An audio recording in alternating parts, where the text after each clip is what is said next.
Hello and welcome. I thought today we would just talk a little bit about resilience. What is resilience? What does it mean to you? How might we see it? How might we see it differently so that it can be as helpful as possible for us? I think the dictionary definition talks about resilience as the ability to bounce back quickly, the ability to get back to a place of kind of status quo quickly after an adverse event, which is a great description.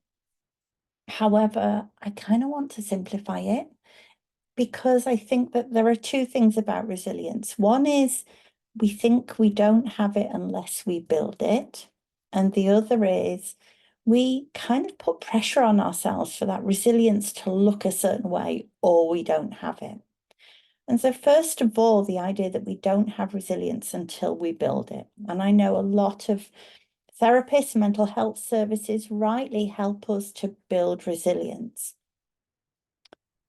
But that doesn't mean we don't have it in the first place. For me, it means that we don't see it in ourselves. It's there.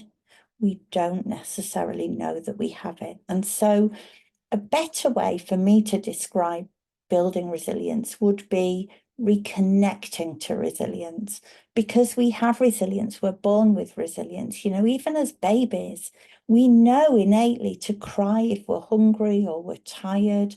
We know to get our needs met, and then we stop crying when we're comfortable again and our needs are met.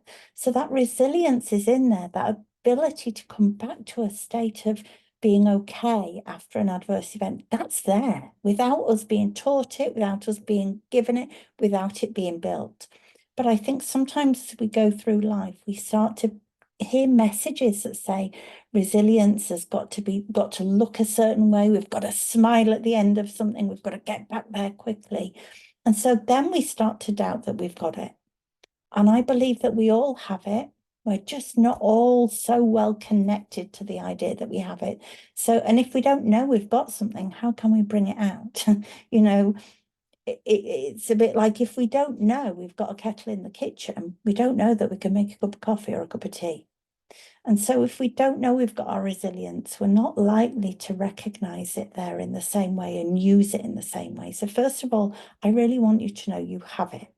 You may not have an ideal connection, whatever that looks like at the moment, to it, but get curious about it being there. And the other thing is, what does resilience really mean? And what does it have to mean? We talk about bouncing back quickly. Does it have to be quick? Does it have to look a certain way?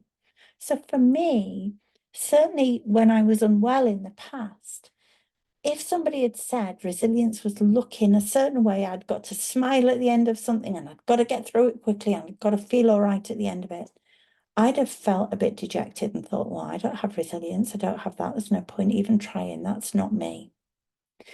But if I'd have known at that point in time, as I believe now, that resilience can be as simple as just getting through something. Doesn't have to be fancy. We don't have to glide through and look pretty, and we could come out of it at the other end with our hair disheveled like we've been pulled through a bush. But if we get through, that shows us that we've got resilience. If we get up in the morning, we live the day even though the day feels hard. We go to bed and go to sleep and do it all again the next day. That for me is resilience. So what I want to say is give yourselves a bit of a break. Don't expect resilience to look glamorous or pretty or smooth or graceful. Getting through is what it's about. And yes, it's lovely if we can get through and we're not quite so disheveled at the end of it. But if you've got through, that's amazing and deserves a real kind of pat on the back and credit. So have a think about how you see resilience, whether you believe you've got it or not, and be curious about where it lies within you and how you can access and connect to it more deeply. I really hope that helps. Take care. Bye-bye.